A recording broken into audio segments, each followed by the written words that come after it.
नमस्कार, our democratic voice में आप सभी का स्वागत है। मैं हूं आपके साथ नेहा राय।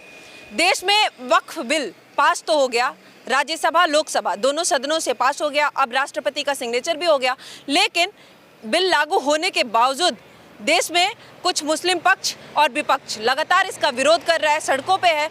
तो वही अब बिहार में चुनाव भी है, तो सबसे बड़ा मुद्दा ये बिहार के लिए भी है, क्योंकि जेडीयू से कुछ नेता इस्तीफा भी दे रहे हैं।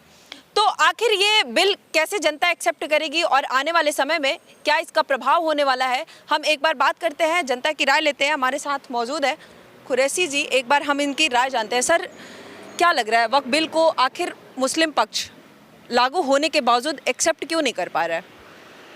सिर्फ 5 से 10% मुस्लिम हैं जो एक्सेप्ट नहीं कर रहे हैं, और वो भी वो कौन से मुस्लिम हैं जो विपक्षी, जितने कांग्रेस पार्टी और जितने भी देश में विपक्षी दल हैं, ये सिर्फ विपक्षी दल और इस कांग्रेस पार्टी का ये जो जितने भी ये मुसलमान हैं जो विरोध कर रहे हैं, ये सब विपक्षी दल करा रहा है उन लोगों से, नहीं तो 90% देश के मुसलमानों ने इस बिल को एक्सेप्ट किया है। लेकिन मुसलमान सड़क पे है, कोलकाता में लगातार प्रदर्शन चल रहा है, गुजरात में, रांची में हो, लगातार मुसलमान तो सड़क पे है ना सर, एक हुजूम है। असल में मुसलमान, मैं फिर बता रहा हूँ आपको, ये कोई मुस्लिम संगठन नहीं है, सिर्फ विपक्ष इनको विपक्षी जितने भी विपक्षी दल हैं और ख़ास तौर से कांग्रेस पार्टी, इन लोगों ने कुछ मुसलमानों को हमेशा से उकसा कर रखा है, हमेशा से इनके माइंड को मेकअप करके रखा है कि हिंदू मुस्लिम के बीच एक दीवार खड़ी कर रखी है, हिंदू मुस्लिम के बीच जो है ना, एक नफ़रत की दीवार बनाकर खड़ा किया हुआ है। क्योंकि 1947 से लेके 2014 तक के इन बहरूपीय मक्कार जो जितने भी विपक्षी दल हैं, इन लोगों ने मुसलमानों को सिर्फ और सिर्फ बर्बाद करके रखा है, मुसलमानों को सिर्फ इन्हीं कामों के अंदर अटका कर रखा है, लटका कर रखा है और भटका कर रखा है।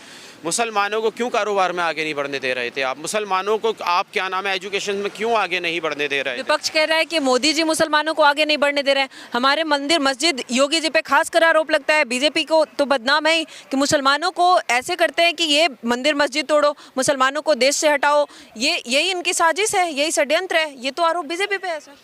असल में बीजेपी के ऊपर जो षड्यंत्र लगा रहे हैं, वो जितने भी प्लानर हैं, इनको पूरा देश जानता है। क्योंकि 2014 से पहले देश की जनता के पास कोई विपक्ष, मजबूत विपक्ष नहीं दिख रहा था, क्योंकि पिछले 30-40 साल से देश की जनता बहुत ज़्यादा परेशान हो गई थी इस कांग्रेस पार्टी से। क्योंकि 2014 के अंदर जब नरेंद्र मोदी जी का प्राइम मिनिस्टर फेस बनकर आया, तो देश की जनता ने जब देखा और समझा, और अदर्स राज्यों के अंदर जब भारतीय जनता पार्टी की जो सरकार थी, जितने भी राज्यों के अंदर सरकार थी, उनके कामों को देखा, ख़ास तौर से गुजरात स्टेट के कामों को देखा देश की जनता ने। जब देखा और देखने के बाद भारतीय जनता पार्टी पर यकीन किया। 2014 के अंदर भारतीय जनता पार्टी की सरकार बनवाई पूरे भारत देशवासियों ने, ठीक है। 2014 के बाद इस कांग्रेस निकम्मी सरकार का सेंटर के अंदर कोई नाम लेने वाला भी नहीं है, क्योंकि इन लोगों विपक्ष तो हिंदुओं को भी जगा रहे हैं, सिख ईसाई सबको कह रहे हैं कि आज मस्जिद पे ये हमला हो रहा है, कल को ये गुरुद्वारे पे होगा, हर जगह करेंगे। ये मोदी की यही नीति है, बीजेपी की यही नीति है। असल में ये सिर्फ भ्रम फैलाया जा रहा है, देश को जो है ये अंधकार की तरफ लेकर जाना चाहते हैं। जो आज देश फल फूल रहा है नरेंद्र मोदी जी के नेतृत्व में, आज देश को बर्बाद करने में इन कांग्रेस पार्टी और अन्य विपक्षी दल कोई कसर नहीं छोड़ रहे हैं। क्योंकि इस तरीके के वूमर फैला के, इस तरीके की नेगेटिविटी क्रिएट कर देश के अंदर, क्योंकि देश के माहौल को ख़राब कर रहे हैं। क्योंकि 65 साल से इस देश के माहौल को ख़राब ही तो किया। खाना खाने वाले, एक ही प्लेट के अंदर खाना खाने वाले, एक साथ रहने वाले, और जो गंगा यमुना की तहज़ीब के नाम से जो ये देश हिंदू मुस्लिम्स के नाम से जाना जाता है, इसको ख़राब करने की कोशिश मत करो। वो कह रहे हैं कि 2014 के बाद ये हुआ है, इससे पहले ऐसे ही था, सब एक साथ मिल के रहते थे। तलवार मुसलमानों की गर्दन पर नहीं है लटक रही है, तलवार असदुद्दीन ओवैसी साहब की गर्दन पर ही लटक रही है और अन्य विपक्षी दलों की गर्दन पर लटक रही है। क्योंकि ये जो बिल आया है ना, ये जो ये वक्फ बोर्ड जो बिल आया है और जो बिल पास भी हो गया है राज्यसभा में, लोकसभा में, और राष्ट्रपति जी ने भी इसको ग्रीन सिग्नल दे दिया है, क्योंकि इन्होंने जो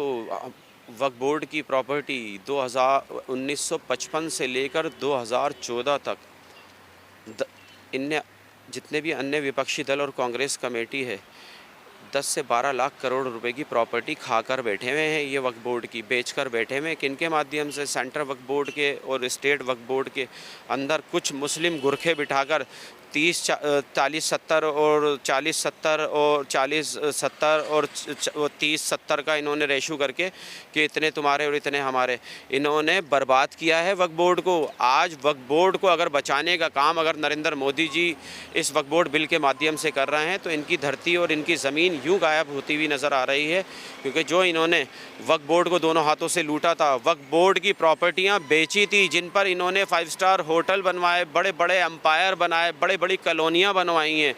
इनको डर है कि ये बिल पास हो गया है, कहीं हमारे खिलाफ कोई इंक्वायरी सेटअप ना हो जाए, क्योंकि नरेंद्र मोदी जी से मैं आपके चैनल के माध्यम से कहना चाहता हूँ, इन सभी गुरखों के खिलाफ और जितने भी अन्य विपक्षी दल हैं जिनकी भी इसमें वक्फ बोर्ड के अंदर इन्वॉल्वमेंट रही है, इन सब के खिलाफ एक इंक्वायरी सेटअप होना चाहिए। जो पैसा वक्फ बोर्ड का खाया था वो वक्फ बोर्ड को वापसी मिलना चाहिए। जो वक्फ बोर्ड की प्रॉपर्टियाँ इन्होंने कब्जा कर बड़े बड़े टावर बना रखे हैं, वो प्रॉपर्टी वापसी वक्फ बोर्ड को मिलना चाहिए और इनको इनकी असली जगह यानी जेल पहुंचाना चाहिए। सर, इतना अगर ज़रूरी था फिर मुसलमान सड़क पे क्यों है, विरोध क्यों कर रहा है, क्यों नहीं मुस्लिम इसको एक्सेप्ट कर रहे हैं इस बिल को? असल में मैं फिर कह रहा हूं आपको, सिर्फ वो 5 से 10% मुस्लिम हैं जो विरोध कर रहे हैं, और वो भी पर्सनली विरोध नहीं कर रहे हैं। ये जो है विपक्षी दल के भड़काए हुए मुसलमान हैं, जो पिछले 65 साल से जैसे मुसलमानों को भटकाया जा रहा था, अटकाया जा रहा था, उसी तरह से इस बिल के माध्यम से भी इनको अटकाया और भटकाया जा रहा है विपक्ष के दल के माध्यम से।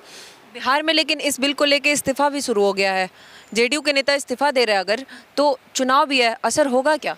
इससे कोई असर पड़ने वाला नहीं है, क्योंकि जो काम करने वाली सरकारें हैं उनको कोई फ़र्क नहीं पड़ेगा। जिस तरह से पहले ईमानदारी से काम कर रही थी, आगे भी वो ईमानदारी से काम करती रहेंगी। और ये गलत कर रहे हैं, क्योंकि ये जो जितने भी ये इस्तीफ़ा दे रहे हैं एमपीज़, मैं मान रहा हूँ ये देश हित की बात नहीं कर रहा है, देश को फाड़ने की और देश को बर्बाद करने का काम कर रहे हैं।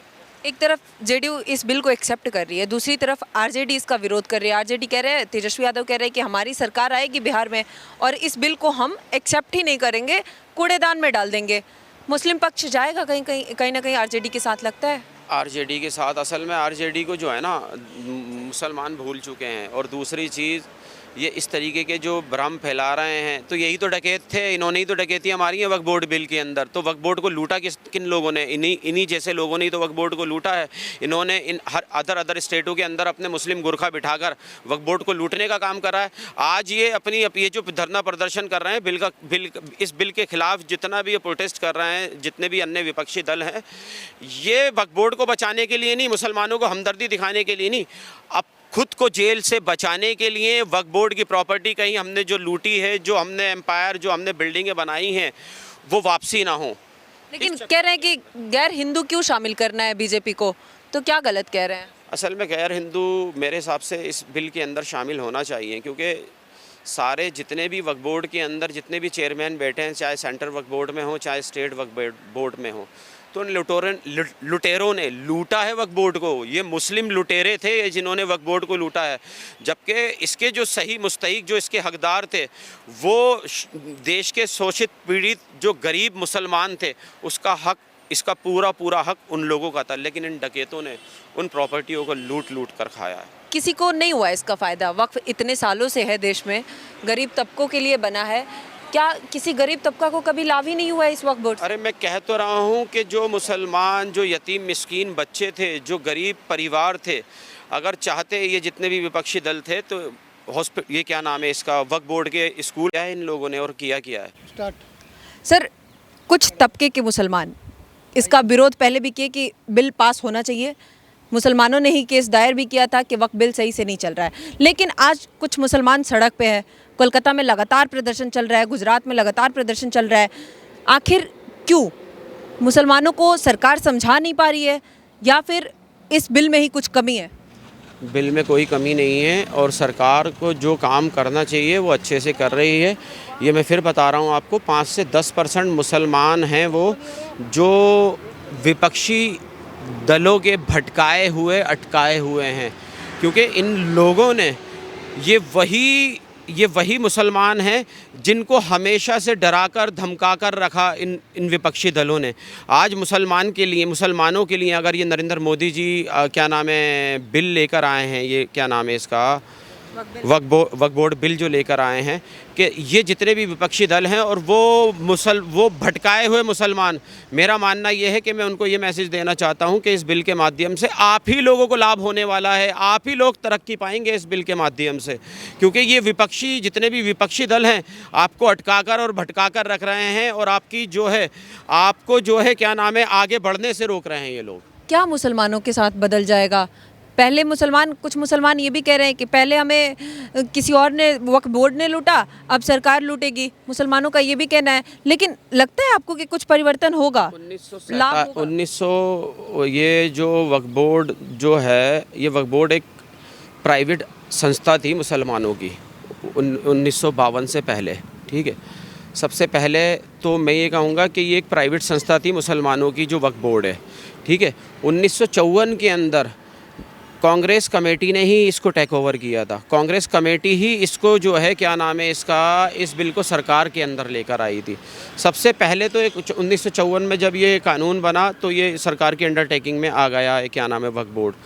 मैं कह रहा हूँ कि 1954, 55, 56, 57 के बाद से लेके 2014 तक इन बहरूपीय मक्कारों ने जो है ना इस वक्फ बोर्ड को लूटा है दोनों हाथों से। और मैं आपके चैनल के माध्यम से मैं सभी देश के मुस्लिम भाइयों से, मुस्लिम परिवारों से अपील कर रहा हूँ कि ये आपके विरोध बिल नहीं, आपके हित में बिल है।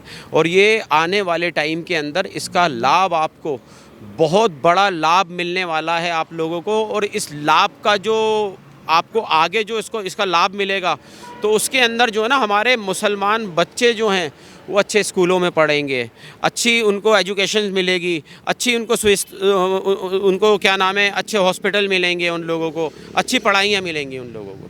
लेकिन बिहार में चूंकि चुनाव है सर, और बिहार में लगातार विरोध भी विपक्ष कर रहा है, जेडीयू इसका समर्थन किया है। लगता है कि बिहार में, क्योंकि नीतीश बाबू की जो छवि रही है वो बहुत ही ऐसे सांप्रदायिक रही है, अब चुनाव है तो लगता है कि कुछ मुस्लिम इसका विरोध करेंगे, उनके खिलाफ जाएंगे, क्योंकि मुस्लिम नेता इस्तीफा दे रहे हैं।